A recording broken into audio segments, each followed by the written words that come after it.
You're listening to What's Contemporary Now, a show about culture, the people, places, and things that together make it up. For anyone in or obsessed with the fashion industry, there's no greater platform than models.com. I spent years using the site to discover anything and everything from who works with who to who represents what. It became my greatest cheat sheet when it was time to make informed proposals and key decisions. As the largest aggregate of information, it comes as no surprise that it's become the #1 reference database in the entire business. With over 30,000 talents and creatives listed and 3,000 brands and publications active every day, models.com has over 1 million visitors per month. As the go-to not just for creatives and talents, but any professional in the beauty, fashion, and luxury industry, its Pro Features members are able to search with specific filters and cross-reference pretty much anything. The only thing better is the fact that with access to your profile analytics, you can see exactly which brands and media are paying attention. Whether you're a fan of the creative industry or a member of its community, models.com is where you'll find exactly what you're looking for.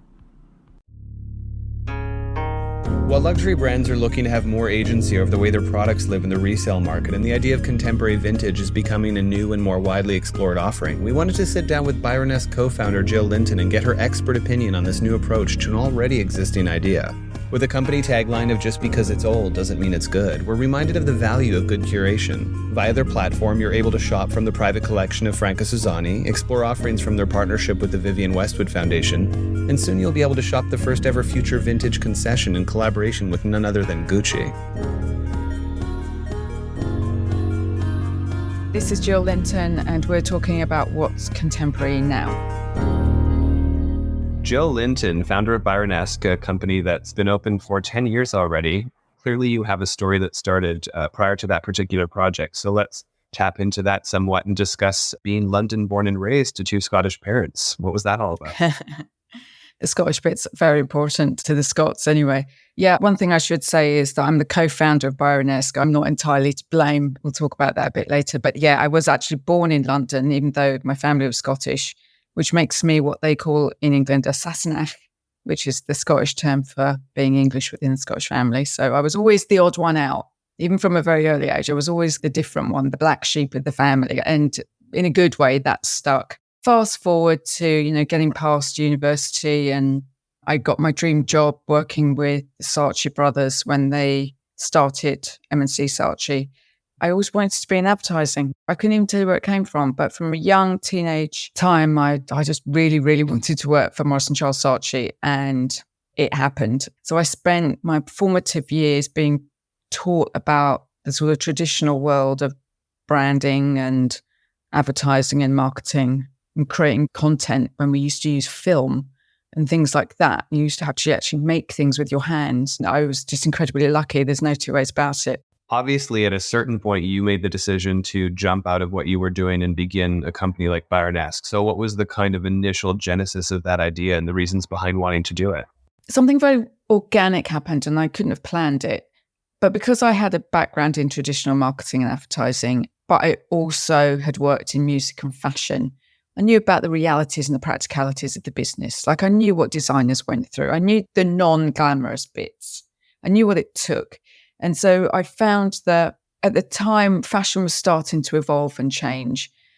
Brands realized that they couldn't just hire a famous model and buy a page in Vogue and job done. Technology was changing. They were starting to talk about themselves as brands. And it sounds archaic now, but they didn't used to. It was always about the designer and what it looked like, and Kate Moss.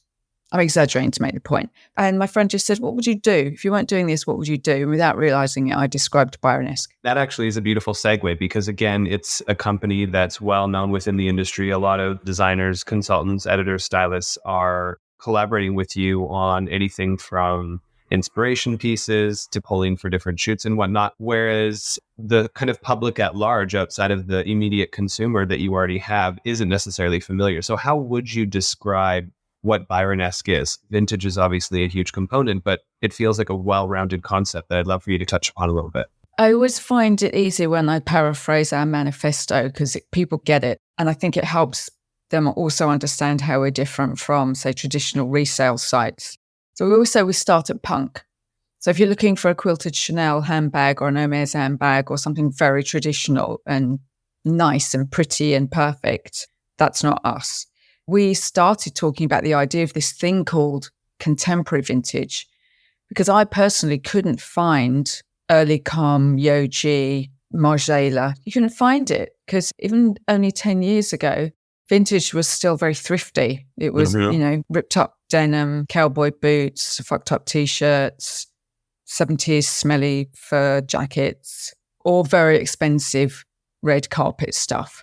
It was pretty polarizing. And I wanted oversized Margiela jeans and you couldn't find it. But the sort of business side of it, which I'll do really quickly because it is the boring bit, was that fashion started to grow, production grew, brands started to open up stores around the world. So it used to be that if you wanted Saint Laurent, you'd have to go to France because that was its home. And if you wanted Com, Japan was the place to go. But as the industry just became global, someone that was shopping in Paris could be buying Com. So suddenly all of this amazing contemporary vintage wasn't in its home destination.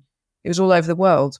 So, unless you're going to scour eBay or call every vintage shop or knock down people's doors and ask them if they've got this stuff in their closets, it was impossible to find. So that's why we created a network of private collectors and sellers around the world so that we could bring those pieces to one destination and make it really easy. I don't like shopping. I hate shopping. I don't believe that the thrill of the hunt is the fun of it all. I find it, particularly in the vintage world, and it's still pretty much the same. It's still quite a sort of smelly rummage. And I felt at the time, with Justin, the other half of Byronesque, was it should be easy. Why shouldn't this feel like going to shopping Dover Street Market or a great boutique? Why does it have to be so hard? So that was essentially why Byronesque got created. We're here talking about what's contemporary now. It hasn't changed a huge amount. So it was really all about how do we make this process more contemporary for contemporary vintage that starts at punk for people who don't want to be figured out, for people who don't need the vintage logo bag or even the new logo bag. Vintage in and of itself is obviously sustainable in comparison to seasonal purchasing of whatever new garment has come down a runway or even within the fast fashion space. But you made a very interesting comment recently about resale being the new fast fashion. And that's a pretty charged statement to make. Do you care to explain what you meant by that? It's quite simple. It's maths. Yes, of course, it's an opinion that we have. And we start at punk. Of course, we've got opinions. But if you just look at the numbers, at how resale, which is a very broad, let's just put that out there. It's a whole other podcast. Resale is a very broad industry. But let's just call it things that are sold twice or more. It's growing more than the luxury sector and it's growing more than fast fashion. But that doesn't mean that luxury and fast fashion is slowing down. So actually all we're doing is increasing volume and perpetuating the idea of buying and selling. And fast also speaks to the speed with which people buy things without hesitating because they know, well, I'll just sell it again. So what we're trying to do is to encourage people to be a little bit more considered, slower, and keep things for a long time. Because then we can start to slow the pace of this machine down. Because there's too many clothes. I saw a number the other day, and I can't remember the exact number, but there are enough clothes, might even be in America, let alone in the world, to dress something like the next 10 generations of people without making any new, might have even been 30 generations. It was a shocking number. All of the statistics are pretty shocking. So the fast fashion thing is about, we've just created this new landfill in the cloud because people are just buying and selling. And the other thing that hopefully does differentiate us is that just because it's old doesn't mean it's good. But this landfill in the cloud doesn't care if it's good because it's just buying and selling. It's a flip culture. So we're trying to control this culture of just flipping things without caring about, we also say that we'd like to think that the clothes that we sell and stories that we tell have more meaning than the mainstream. And unfortunately, the resale market isn't distinguishing between the really creative moments in culture that these clothes still represent and still create inspiration for. And we think it's important that that still exists and lives in the world because we're fighting a battle against all of the very mainstream fast fashion things. It's a struggle for attention, but also a struggle for being seen, as well as a share of wallet. It's the broken window effect. the more shit you see, the more shit there'll be. The more beauty there is, the more beauty you're going to want.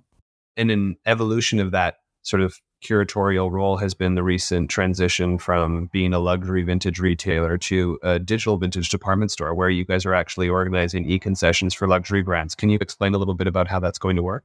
Yeah, one of the reasons was about authentication. There are certain brands that are faked more than others, Seditionaries being one. And so we partner with Joe Corey and the archive team at the Vivienne Foundation, which is the foundation that Vivienne created. Essentially, it's her legacy. Any punk Seditionaries, more complex pieces of Westwood that come through from Vivienne and Malcolm's era gets authenticated by a foundation. Proceeds go to support the causes that Vivienne cared very strongly about, which is important to us because also we started punk. We're very influenced by Vivienne and Malcolm and what they created. So that was a big thing for us. And the concession model was really to create environments where brands can control their image as much as anything, and also take part in the secondary market without jeopardizing or pissing off the people in the current businesses, because not every brand's DNA fits with their current work. There's not a lot of brands that it makes sense.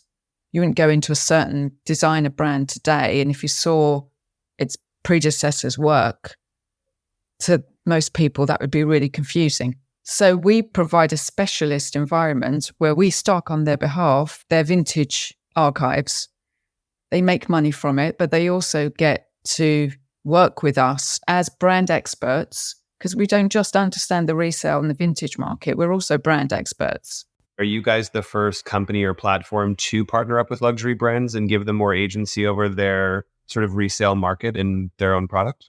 No, brands have done and still do things with other resale sites, but they tend to be mixed in with the bigger offer.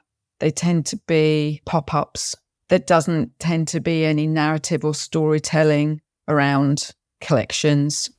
What we offer is something more permanent, tells the story. We have future vintage, so we can connect their past to the future without them clashing. And they get to work with us on the edit and the story that we tell. So they get to take a bit of control about the taste levels with which their previous collections are being seen in the world, which they currently have no control over that, because you just go on Instagram and John or Tracy from Buttfuck Nowhere might be wearing it in a really bad way or showing it in a really bad way, and the brands have got no control over that. You guys are actually doing something similar with Gucci as what you've done with Vivienne Westwood, no?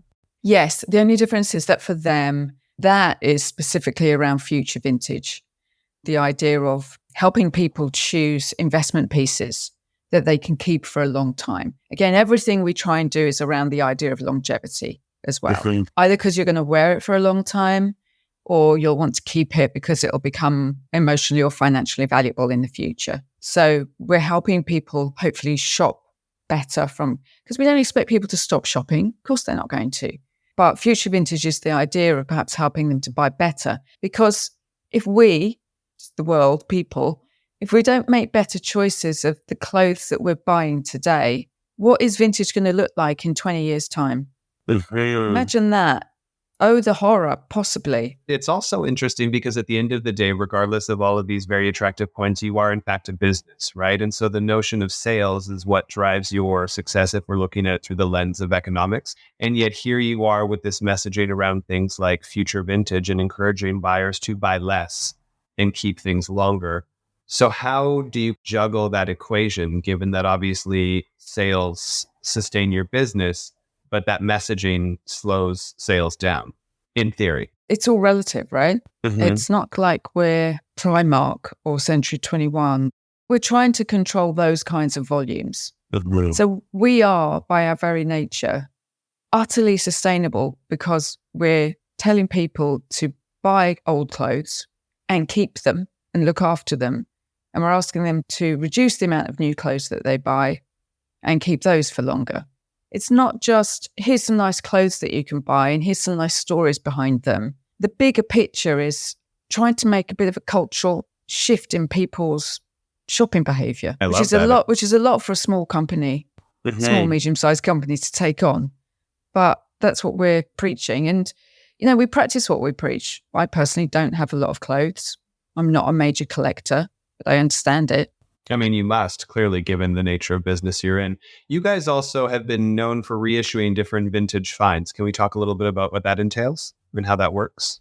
Yeah, the first reissue was with Helmut Lang, which was quite controversial because there wasn't a lead designer at the time. And we knew the heartbeat of Helmut's fans. And we said, if we're going to do this, it has got to be an homage to Helmut. It has to be very respectful and you have to do it really well. Don't produce it in China, for example. Be very considered around it, but make it feel alive. It also can't feel like a lifetime achievement award that's writing somebody off. There's often quite a balance when you do things like that. But you can't please all the people all the time, of course. And the diehard fans, a lot of them got pissed off about it. But you guys have another one coming out, no? Is so it not? Yes. So we started with Lang and it went well. I mean, it sold out. So there are still fans that wanted the pieces that you couldn't get anymore, or that were really hard to find.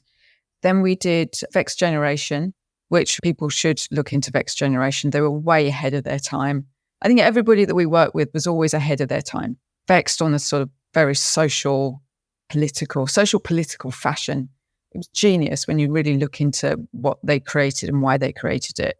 Helmut was obviously ahead of his time, changed the way people dressed in New York. Everyone knows that. Then we did Claude Montana and we worked with Gareth Pugh as the creative director on that reissue because the timing was just right. You could look at all of the runway shows in 2019 and it was like, that's Claude's shoulder. That's the Claude shape. It was so obvious. And you can ask so many designers, the love for Claude isn't anything that people aren't open about.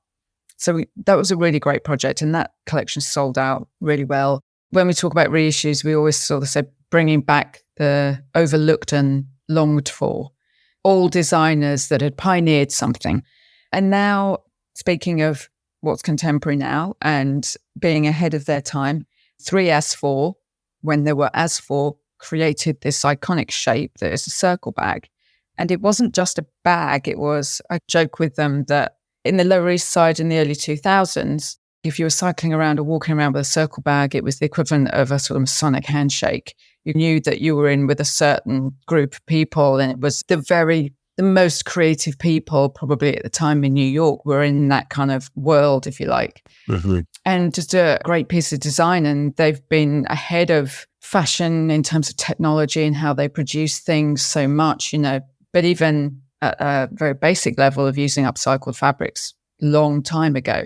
So we've partnered with Machine A in London and Shanghai, who are our long-term sort of partners in crime. We are known as Machine B, and they are going to be selling and offering the reissue first off exclusively. But they have made Byronesque a very small selection of upcycled circle bags from material that they had from the early 2000s. We're getting the very, very sustainable version. And you guys are also starting to work with blockchain technology, right? Yes. So we work with a company called Spin.Fashion, who are amazing. And I say they're amazing because they've worked so closely with us to understand how to actually treat authenticating a garment that might be very special and very rare. It's quite common now for brands to sew in a label on a new piece of clothing.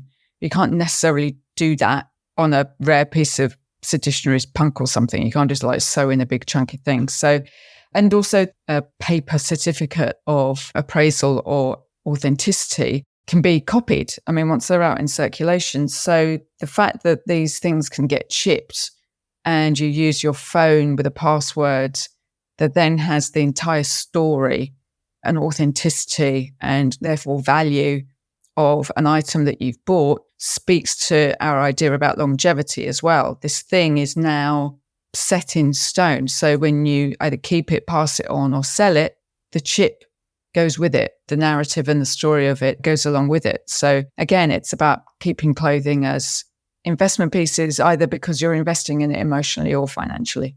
That brings up the power of narrative, right? And the importance of story. And I wanted to get your thoughts on the role of things like education or understanding fashion history as far as how that informs the resale market and what it is that people value. Well, we get a lot of people come to us with their collections because they don't want them anymore. And there's many reasons why people decide to get rid of their collections. But they come to us usually because they don't just want to stick it on a resale site, or they want their things to go to a good home. And one particular collector has a very important archive that has a lot of fashion history to it. And so we partner with Parsons in Paris quite a bit. They have fashion history and critical theory courses where we're able to teach students the sort of art of archiving, the art of sales strategy when it comes to where do particular pieces of clothing belong in the world. Some pieces should be in a museum, but some should be loved and worn and live. And some pieces have got an incredible fashion history. We talk about obscure connections a lot, and that's kind of what we like to bring in our editorials. We always think if you can Google it and it's already out there, you don't need another website or another person to tell you the same story.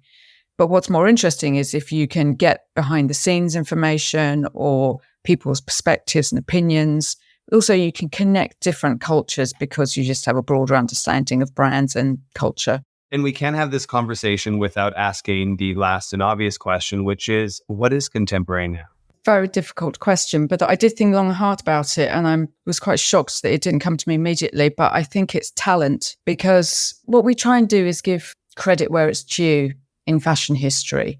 And we are going into an era where you can do a lot without any talent. And I think it would be nice if the cream rose to the top again. And I think that real creativity comes from true talent. And hopefully we're going to see a resurgence of that. Thank you again for taking the time today. It was a very fascinating conversation and a very different take on resale, sustainability, and all the other fun bits and bobs we touched upon. So thank you. It was a pleasure. Thank you, Christopher. Thanks for listening to this episode of What's Contemporary Now. A special thanks to our show's producer, Cheyenne Asadi, who makes it all possible. Original theme music by Joseph Top Miller and Chase Coughlin of The Black Soft, and visual design by Aaron Marr and Graham Prentice. Subscribe now to be the first to hear new episodes, and for more content, follow us on Instagram at What's Contemporary or visit us online at whatscontemporary.com.